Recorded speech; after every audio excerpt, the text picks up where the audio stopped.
Alright, so I see those videos all the time where people hold up the cards and they tell their life story, and I want to try something like it, but I want to try it without the cards. So it'd be more just me talking. So if you don't want to hear it, or you really don't care, you're not interested, then I suggest you leave now, because I'll just be wasting your time.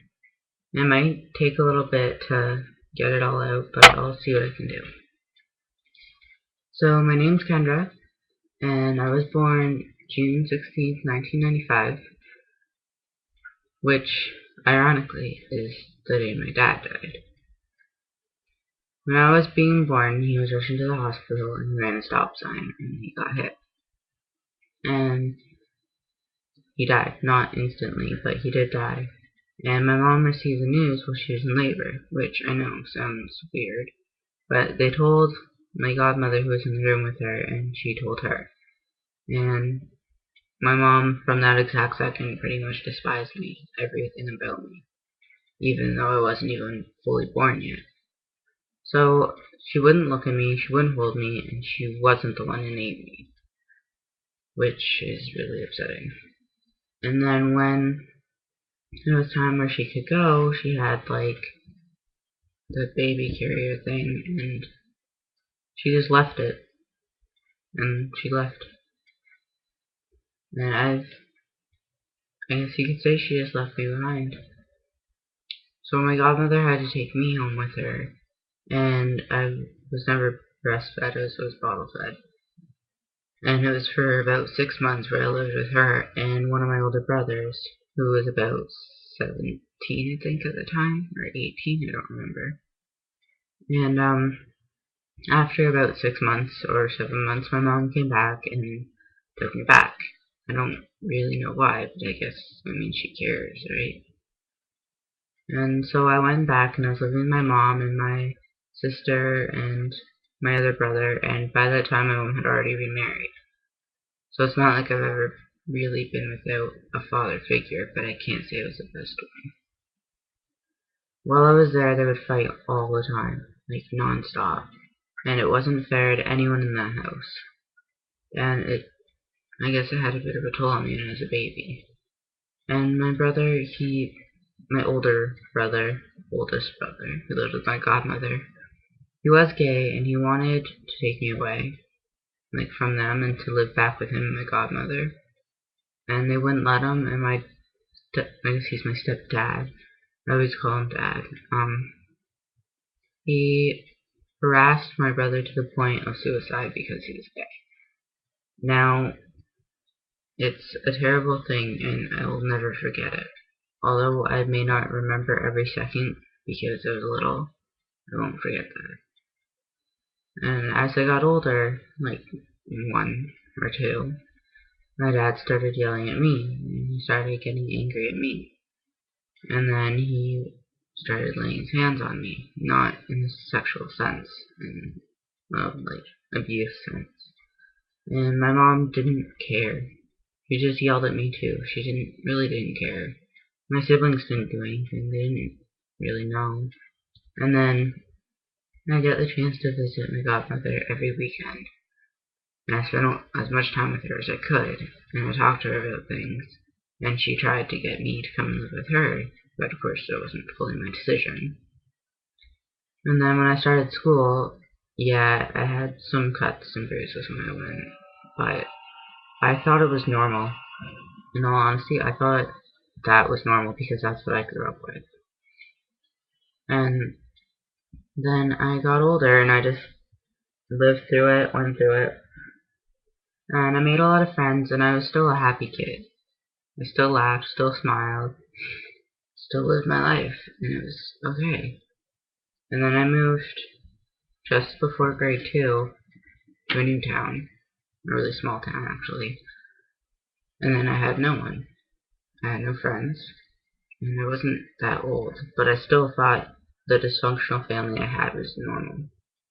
And I went to school, and I tried making new friends. And then I remember one day when I was 7, I came home, and my brother, who was 10 at the time, one of my other brother, his friends had been talking to him about sex, and he told me he wanted to play a game. So I agreed with it because he never wanted to play. And he told me I had to take all my clothes off. So I did. And he started to too. And then my mom walked in and freaked out when she saw what was about to happen. And she yelled at me for it and started blaming it all on me. It wasn't fair at all, but that's how it happened. And then I got older, living with a day-to-day abuse thing. And also when I was 4, I was diagnosed with Hashimoto's disease, I think it's called. So it's like hypothyroidism, and it messes up my metabolism and everything, and so I have the one that slows my metabolism, which makes me gain a lot of weight, which is why I'm bigger, and it's not fair, really. And then at the same time, they discovered my alopecia, which is hair loss, and obviously I haven't lost all my hair, but have lost a lot, and there was a time where I had no eyebrows or eyelashes, and I had huge bald spots all through my head, and people always had something to say about it. And when I got into about grade 7 or 8, I started smoking weed, which I know sounds terrible, but it's true. And I started skipping school. I dyed my hair and started cutting myself. Because when my mom called me every word that even I don't want to repeat, it hurt, but I just accepted it. And then when I was 14, my dad had come home after a fight from drinking, and he tried to force himself on me. And I got away, like I always do, and I probably should have said something. But I didn't. And he tried again later on in the year. And then about 4 years ago, three years ago, when I got in a fight with my mom, I went down to the beach and I got into a state where I just didn't think. I was just not there. Then something happened that I can't even ever think about. I don't know who they were, but they took one of the most important things from me. And I went home, and I told my parents, and they wouldn't believe me. And they still just called me everything they could. And I made a lot of friends, and I would never tell anybody any of this, so I was partially ashamed. I believed everything they said.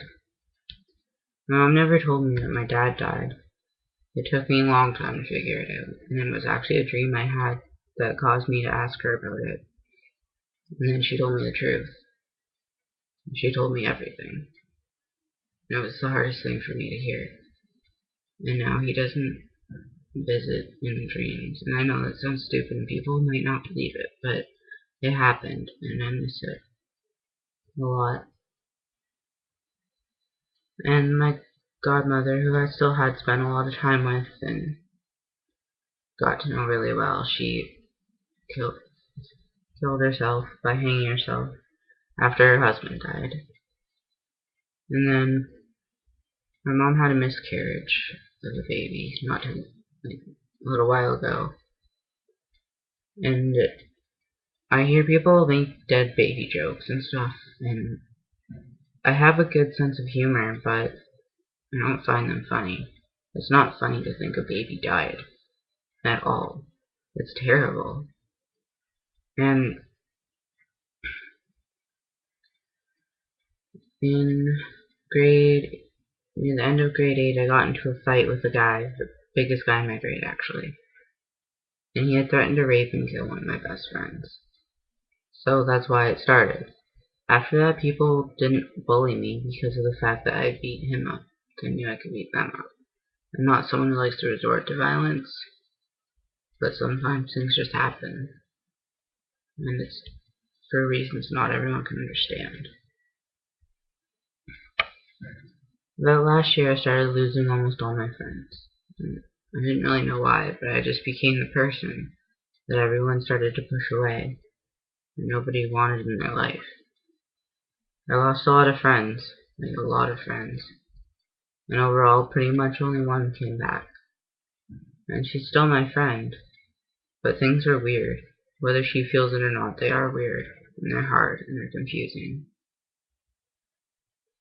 Last year I met a girl who completely changed my life, and I fell in love with her, and we were together for a while, and then we broke up, and it was the hardest thing I've ever gone through. Despite anything I've been through, that was the hardest thing ever. To be heartbroken like that and lose the only thing that made me feel okay. Tried for a year to get her back, and it never happened. Well, it didn't for a while. And then a couple nights we were talking again, and now she's back in my life, which is fantastic. A lot of people don't understand or don't think that anything's wrong, because every day at school, although I sometimes am moody and angry, I try to smile and laugh and think, holy shit, I'm alive. And just being alive is the best feeling in the world. I've tried committing suicide many times, with overdose, hanging myself, a lot of things. And now I have trouble swallowing pills. But every day I wake up, there's that split second where I can't remember why I was miserable in the first place. And then it all comes back, and my mind's always trapped in it, and it's really hard. And I still live with it all, but a couple months ago I decided I wanted to be happy, and I didn't want to be that miserable person nobody liked. So I decided to do it. Just be happy. And I started my life over. And I can't say it's fully worked. I'm not happy, but I'm content. I'm happy enough to the point where I don't feel like crying all the time. And I just try to live in the moment instead of thinking about what happened and what has been. They're good memories, and I've lost a lot of really good people in my life, like a lot. And it's hard to be without any of them. But if it wasn't for the struggles and shit that we face, I wouldn't be the person I am today. And I care about everybody, and I love everybody, and I know everybody's fighting a challenge. And I think these are the experiences that I've had. Seeing as I want to go through for social service working, I think I'd be good at it. Experience is everything. But now you know my story, so feel free to judge me.